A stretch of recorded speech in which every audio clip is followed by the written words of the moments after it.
L'équipage était rassemblé dans la salle des opérations. Skylar ne tenait pas debout et faisait acte de présence. Qu'est-ce qu'on fait pour les malades? Retourne dans tes quartiers, Skylar, et ne reviens pas avant d'être droit comme un i. Sur ce, un vaisseau gigantesque termina sa course FTL et s'arrêta face au Fraternity. Ichiro reconnut un bâtiment de classe Behemoth, équipé pour faire du bombardement planétaire. Le logo d'une lune noire sur la coque révéla son appartenance. Une communication prioritaire affichant le logo de la division Eclipse s'afficha sur l'écran de la salle des opérations. Putain, c'est eux!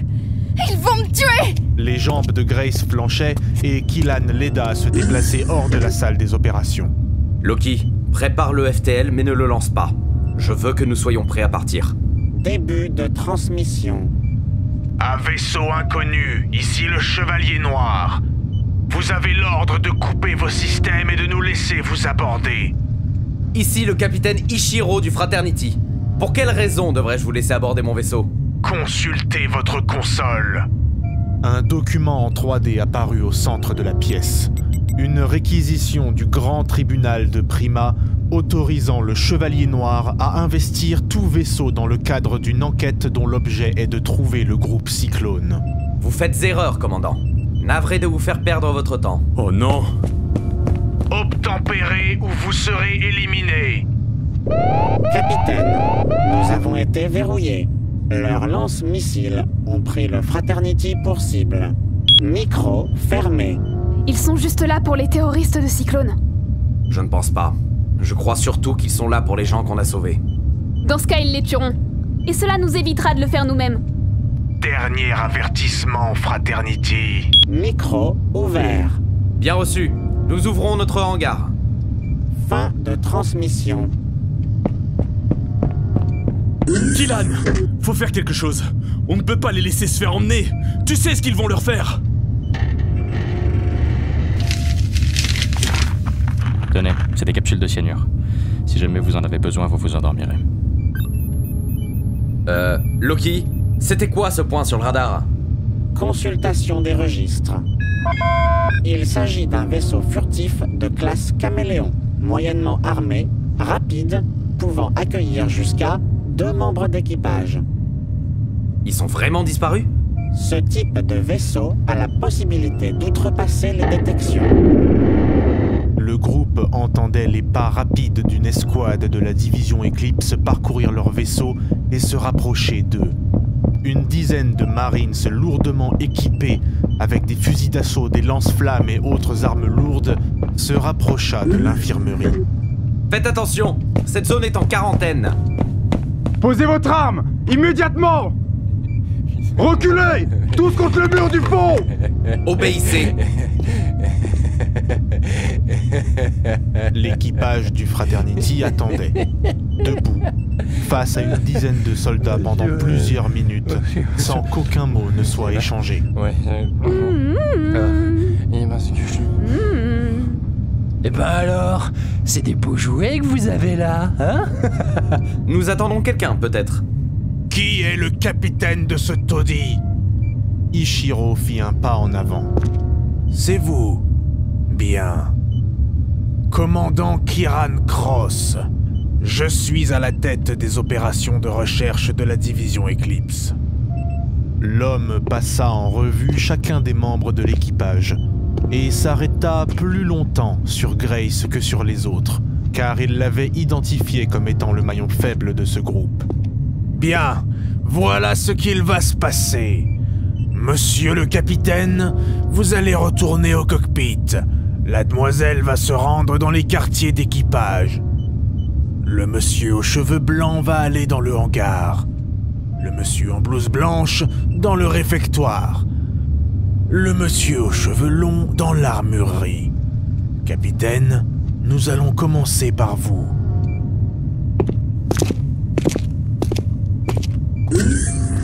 Je vous en prie, asseyez-vous. C'est mon vaisseau. Cela devrait être à moi de le proposer. Parfait. Déclinez votre identité, s'il vous plaît. Très bien. Je suis Ichiro Mashtan. capitaine du vaisseau Corvette Fraternity. Nous faisons du mercenariat. Merci pour votre honnêteté. D'où venez-vous comme ça? Du système Perceval. Nous avons des logs d'une communication avec la FSG nous autorisant un départ FTL. Nous avons répondu à un appel de détresse.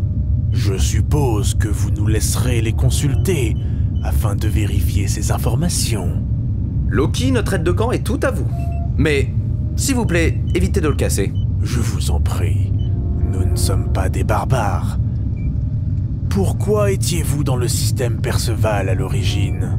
Nous avions ramené des soldats survivants de la FSG depuis Morix. Tiens donc. Et où sont-ils? Nous les avons remis à un vaisseau amiral qui a pris contact avec nous. Je vois. Tout me semble en ordre. Le commandant posa un objet circulaire. Il appuya sur un bouton et un hologramme se déploya. Le point de vue adopté était celui d'une caméra de sécurité. Un homme, la quarantaine, cheveux mi-longs dégarnis sur l'avant, mal rasé et ayant un bras robotique, marchait dans une rue. Il entra dans un bâtiment en regardant derrière lui comme s'il craignait d'être suivi. Connaissez-vous cet homme? Non, désolé, je ne l'ai jamais vu avant. Avez-vous quelque chose à nous dire sur le groupe Cyclone? Alors, hormis les informations que nous regardons quotidiennement, non, je ne sais rien de plus. D'ailleurs, excusez-moi, mais est-ce qu'il est possible de vous demander quelque chose par rapport à mon équipage? Je vous en prie. Évitez de trop les abîmer, s'il vous plaît. J'ai besoin d'eux. Ce n'est pas un gros vaisseau, mais il faut quand même le faire tenir debout. J'ai besoin de tous mes membres d'équipage. Il n'y a aucune raison pour que cela se passe mal, à moins que j'eusse été impoli. C'est juste un avertissement. Certains sont plus réticents que d'autres. Très bien. Prenez note. Si vous entendez parler d'un certain Jaxer Curson, vous êtes prié de vous rediriger immédiatement vers nous. Oh, vous savez, s'il y a une prime sur sa tête, moi, ça m'intéresse. Nous en discuterons. Nelsie attendait patiemment, au repos militaire devant ses quartiers, surveillé par 2 soldats. Le commandant Cross arriva et gratifia Nelsie d'un large sourire. « Alors, mademoiselle, pourriez-vous décliner votre identité ?» Nelsie Grant. D'où venez-vous? Nous avons répondu à un appel de détresse. Mon capitaine a voulu aider ces gens. Les gens à l'infirmerie, je suppose. Avant de recevoir cet appel de détresse, que faisiez-vous? Nous cherchions à trouver un contrat. Connaissez-vous cet homme? Non. Avez-vous entendu parler du groupe Cyclone? Comme tout le monde. Qu'en savez-vous?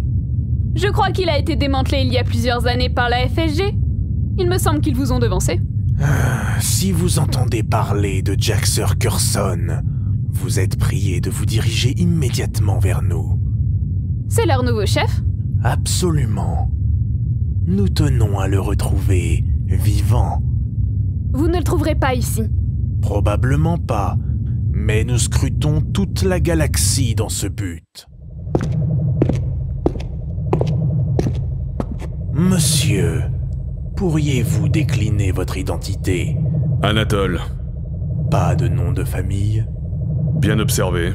Comment cela se fait-il? Difficile d'en avoir un lorsqu'on n'a pas de famille. C'est triste. D'où provenez-vous? De Perceval. Nous cherchions un contrat. Connaissez-vous cet homme? Du tout. Il s'agit de Jaxer Curson, et nous sommes à sa recherche. Donc si vous entendez la moindre information à son sujet, je vous prierai de nous contacter.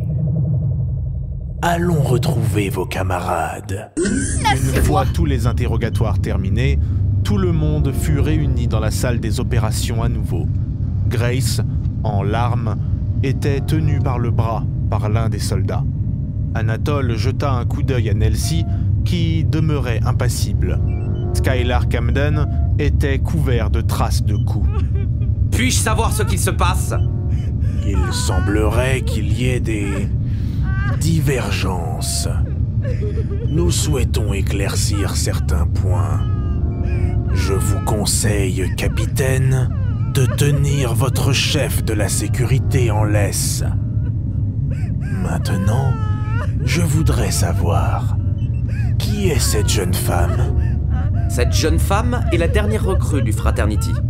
Nous aimerions emmener Monsieur Camden ainsi que cette jeune femme afin d'œuvrer pour la manifestation de la vérité.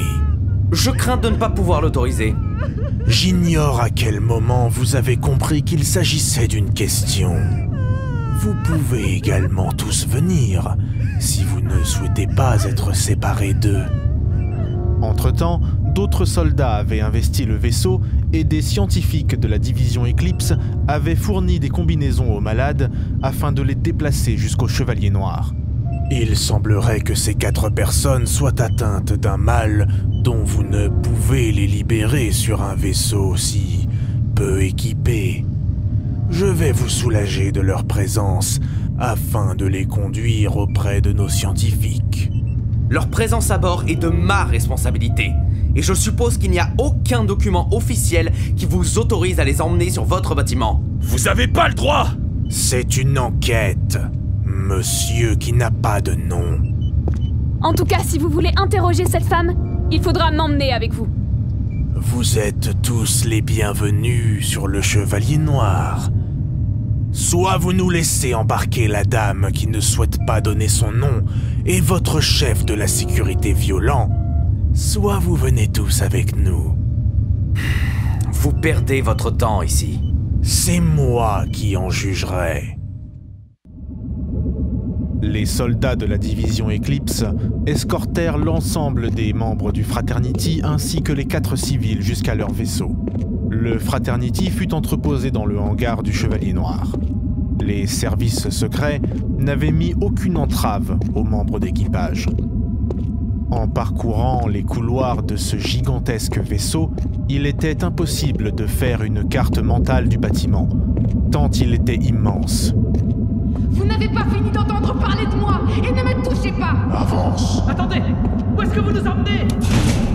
Finalement, ils atteignirent un quartier de détention dans lequel les cellules étaient juxtaposées, afin que personne ne puisse voir ses camarades d'infortune.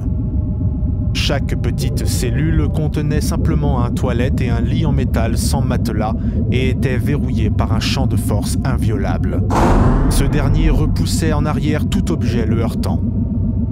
Nelsie demanda secrètement à un soldat une audience privée. Hé, emmène-moi auprès de ton commandant.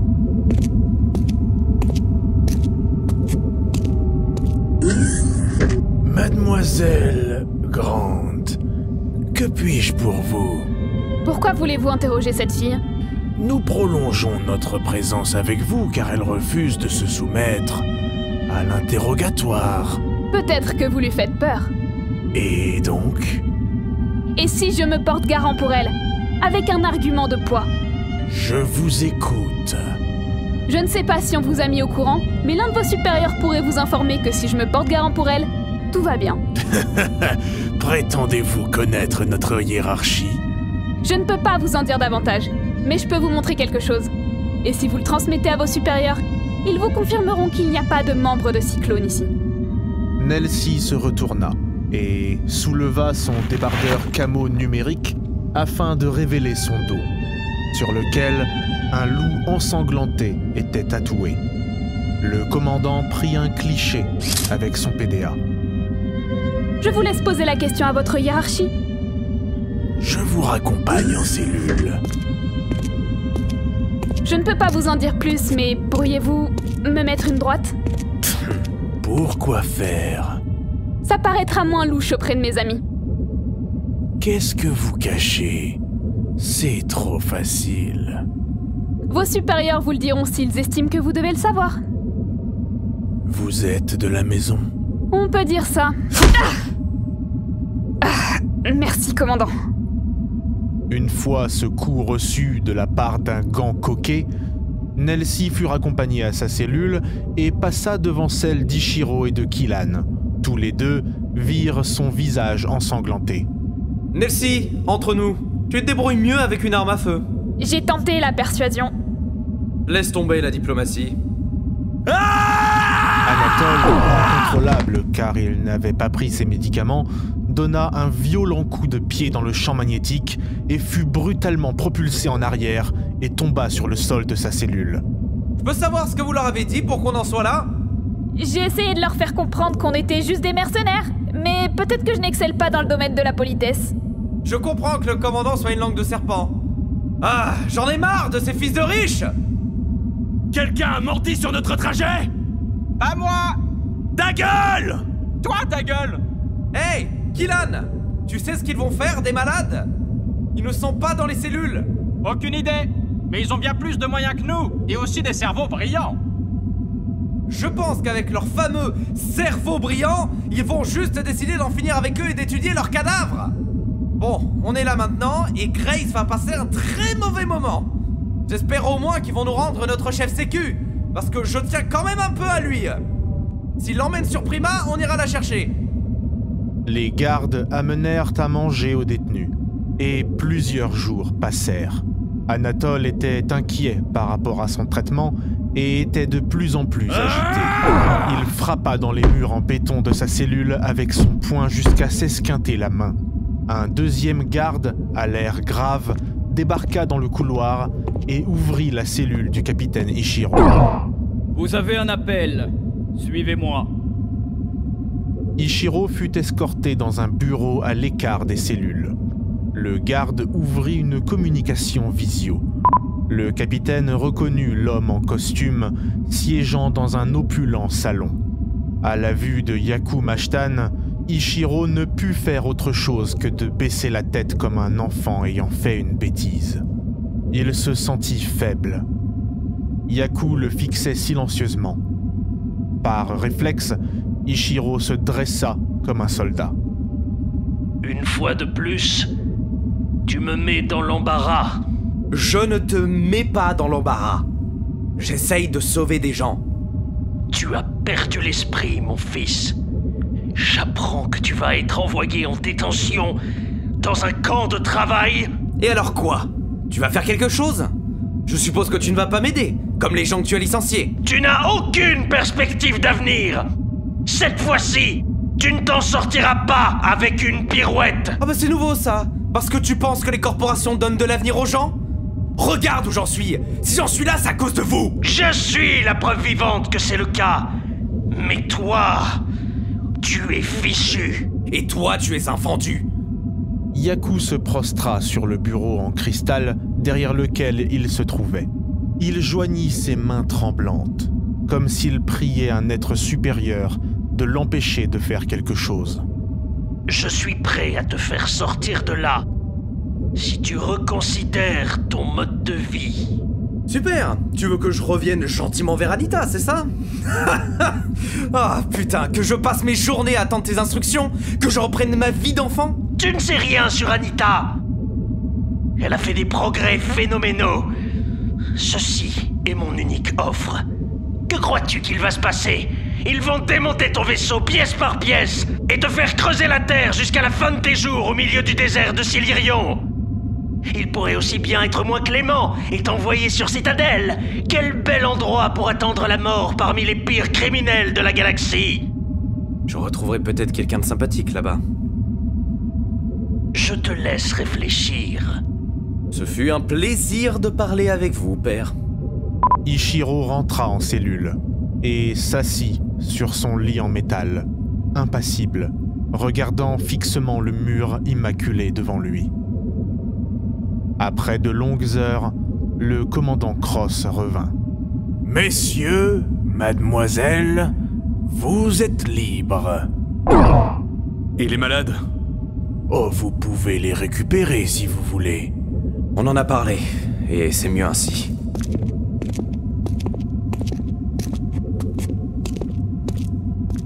J'ai fait ce que vous m'avez demandé. Vous avez beaucoup de chance d'avoir un ami. J'ai également vu le tatouage de mademoiselle Kaya. La division Saros souhaite récupérer son ouaille. Je ne pense pas pouvoir être plus convaincante qu'un colonel. Vous l'avez faite passer pour morte, mais envoyer une photo de votre tatouage a réveillé le lion. Des questions ont été posées. Sans ça, elle serait peut-être repartie avec vous. C'est une histoire compliquée. Je n'ai pas à savoir quelle est la nature de votre mission. Allez-y. Ichiro, Nelsie, Anatole et Killan se réunirent dans la salle des opérations. Grace et Skylar étaient retenus par le commandant Cross, qui n'en avait pas terminé avec eux. Après une dizaine de minutes, le Fraternity fut éjecté du Chevalier Noir. Loki, au rapport. Bonjour, capitaine. Tous les systèmes sont opérationnels. Des hommes ont fouillé l'intégralité du vaisseau. Rien n'a été dégradé. Donc on laisse les malades? Oui. On les laisse se faire tuer? Bah vas-y! Vas-y! Monte dans ton escadron et attaque leur vaisseau avec tes petits lasers! Le hangar est encore grand ouvert! Ils ont dit qu'on pouvait les récupérer! Dis-moi, Anatole, est-ce que tu as les tripes pour regarder quelqu'un mourir? Ou tirer dans la tête d'un enfant? Moi, je sais que je peux le faire. Mais toi, en es-tu capable? Parce que c'est ce qui va arriver. On peut les soigner! Avec quoi? Notre infirmerie préhistorique? À quoi ça te sert de les tuer? Oh bordel. Tu veux faire quoi? Loki, les regarder ça fait mourir? combien de temps que nous avons Tu sais été très bien qu'on n'a pas les moyens de les soigner. Vous avez été absent. Leur laisser le choix. 216 Leur laisser le choix. heures Et la responsabilité de ne pas minutes. contaminer d'autres gens. Silence! Pardon. Écoutez, il a demandé si on voulait les récupérer, mais vu le temps que nous avons passé en cellule, je crois qu'il ne parlait que de reste. On ne peut pas le savoir! On les a abandonnés! Si vous vous en foutez de tout, arrêtez de jouer les chevaliers blancs quand ça vous arrange! Ils étaient déjà morts au moment où on les a sauvés de leur carcasse. Leur laissez le choix! S'ils voulaient qu'on les dépose quelque part, on aurait pu le faire! Plutôt qu'ils se fassent torturer! Les laisser sur une planète habitée et causer encore plus de morts? Quelque chose à ajouter, Nelsie? Laissez-le, il finira bien par se calmer. Loki, quelle direction prenait le vaisseau d'Eclipse? Le Chevalier Noir a mis le cap sur le système Perceval. Putain, ça fait chier! Skylar et Grace entrèrent dans la salle des opérations. Grace fusilla Nelsie du regard. Le capitaine remarqua qu'elle n'était pas vêtue comme à l'accoutumée. Vu qu'elle avait passé 9 jours en cellule, elle portait simplement un débardeur militaire qui révélait ses bras. Sur l'une de ses épaules était tatoué un loup ensanglanté. Sympa. C'est quoi ça? Ça ne vous regarde pas. C'est mon passé et il m'appartient. Occupez-vous de nous sortir d'ici. Tu n'es pas la seule à avoir un passé sur ce vaisseau. Loki, direction la station spatiale la plus proche. Bien reçu, capitaine. Dans ces quartiers, Anatole consulta le message de Lastel Graham datant d'il y a 6 jours dans son transpondeur. Anatole, j'ai progressé depuis notre dernière entrevue. J'ai fait des découvertes étonnantes avec les échantillons que tu m'as envoyés. Retrouve-moi sur la station Theta. C'est pas vrai? Ouais! Le soir venu, alors que le vaisseau naviguait à nouveau dans le système Perceval, l'équipage fut réuni pour le dîner. Les rations spatiales ne valaient guère mieux que les rations de prisonniers, mais le groupe semblait en meilleure forme. Eh ben on peut dire que tu m'as manqué, toi. Dis-moi où t'as caché le reste, où ça va mal se passer. Ouais, bon, d'accord. Skylar ouvrit l'un des nombreux compartiments du vaisseau et remit la drogue sous forme d'inhalateur à son capitaine. Hein? Mais t'as acheté tout ça? Bah, on se détend comme on peut, hein. Mais tu préfères pas acheter du matériel utile plutôt? Non, j'ai besoin de rien. Juste de ma répartie. Bon, voilà. Le reste, on le vend. On n'en tirera pas grand-chose. Ces trucs-là, on en trouve à peu près n'importe où sur le marché noir. Le groupe remarqua les ecchymoses sur les poings de Skylar. Ça s'est bien passé, l'interrogatoire, il y a des jours, Skylar? Ah, ça. Non, très bien. Non, très bien. J'ai pris quelques coups. J'en ai donné quelques-uns aussi.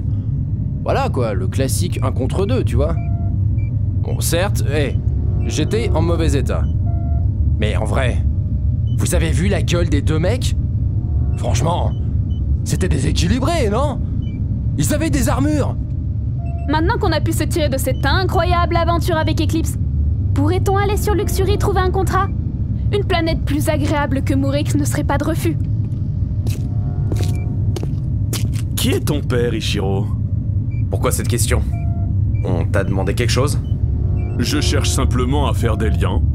Ça pourrait être l'homme de l'hologramme, Jack Surkerson? Non, il ne ferait pas ce genre de choses, mon père. Alors qui est-ce? Un homme dans un bureau. Il n'a rien à voir avec toi, alors? Bon, tu sais, si c'était le cas, je l'appellerais bien, là, pour prendre de ses nouvelles et lui dire que je vais bien. J'en profiterai pour rassurer ma mère aussi. D'après toi, si j'ai choisi de vivre sur un vaisseau, c'est pourquoi? Arrête un peu. Je sais que t'as pas toujours été mercenaire. Tu me l'as dit. Dis-moi, Anatole, on en sait très peu sur toi. Tu veux peut-être nous raconter ton passé, vu que ça a l'air d'être le sujet du moment. Est-ce que quelqu'un ici veut parler de son passé? En l'occurrence, le mien n'a jamais mis personne en danger. Vous savez tout sur moi. Skylar faisait mine de jouer avec un petit objet en métal, prétendant qu'il n'avait pas entendu, et Grace quitta la pièce. C'est ce que je pensais. Voilà. Personne ne souhaite parler de son passé. Et ça ne m'a jamais posé de problème. Mais en l'occurrence, le passé de Grace nous a mis en danger, le passé de Nelsie nous a mis en danger, et le tien aussi, Ichiro. Quoi? Comment ça, le passé de Nelsie? On ne sait pas ce qu'elle a dit au commandant Connard, et on ne sait pas d'où elle connaît Grace. Et tu me parles de Chevalier Blanc? Excuse-moi, mais j'ai bien compris que Nelsie défendait la pomme de Grace telle que je lui ai ordonné. Elle est responsable d'elle, donc je trouve concret qu'elle s'interpose entre Eclipse et elle. J'ai dit moi. Je ne me suis jamais considéré comme un chevalier blanc. Contrairement à notre capitaine qui s'est quasiment présenté comme tel lors de notre première rencontre. Comme un idéaliste qui veut améliorer les choses. Mais je veux améliorer les choses! Et j'aimerais bien avoir un gros vaisseau avec tout plein de gens qui partagent mon avis! Mais en fait, ça ne m'intéresse plus. Je préfère passer mon tour. Je pense qu'entre Mourix et Eclipse, c'est bon, j'ai eu ma dose. Ce sera un vrai plaisir de délivrer des radis pour une fois. Si vous voulez, faisons tomber les masques. Commençons par tes secrets dans ce cas. Posez-moi vos questions, mais j'ai peur de ne pas avoir les réponses. Tu avais un équipage avant. Ils sont où? Ils sont tous morts. C'est quoi ton traitement? Tes cheveux blancs, tes taches? Tu es bien malade, mais pourtant tu n'es pas en quarantaine. Un accident. Le traitement, c'est pour éviter les accès de colère, les paralysies, etc. Nelsie, tu as d'autres choses à cacher, hormis le fait d'avoir bossé dans un milieu militaire? Je n'ai rien à dire. Vous savez que j'ai grandi sur New-Nov. Je ne vois pas l'utilité de vous faire un résumé exhaustif des gens avec qui j'ai travaillé dans le passé. Bien sûr. Ça t'appartient, et je pense que comme Grace, on les rencontrera peut-être et on les invitera dans le vaisseau. Vous étiez tous prêts à sauver Grace, alors qu'elle a préféré compromettre tout l'équipage en tenant tête à Cross. Elle avait simplement peur. On avait tous peur, à moins que vous soyez insensible à ce point-là. Eclipse nous a relâchés, donc elle leur a parlé. C'est tout. Anatole, si tu as des reproches à faire à Nelsie, organisez-vous un ring dans le hangar et réglez ça proprement. Bref, ah oui, c'est à moi de parler? Ouais, d'accord. Si j'ai autant d'idéaux, c'est parce que j'ai déjà été avec des activistes. C'était avant que la merde n'arrive. J'ai décidé de les lâcher pour être plus réglo et mener une vie plus agréable qu'être pourchassé sans cesse et d'être constamment sur mes gardes. Traîner avec des gens qui ne réclamaient que le sang et la violence, c'était pas pour moi, clairement pas. Donc, à moins que cela ne pose encore problème, j'ai coupé les ponts. C'était qui ces activistes? On ne les entend pas en ce moment, mais ils doivent être tellement peu nombreux aujourd'hui qu'ils ne doivent pas être considérés comme mieux que des pirates. Et aucun des noms dont nous avons entendu parler ne te dit quoi que ce soit. Le mec masqué des équilibristes a quand même mentionné ton nom. J'ai coupé les ponts il y a super longtemps. Je t'avoue que j'ai évité d'y penser récemment, parce que sinon j'aurais détruit cette personne. Ça ressemblait à une menace, et j'aime moyen qu'on me menace. Bref. J'espère que vous vous sentez plus léger. Bon. Buvons un verre et allons chercher ces radis.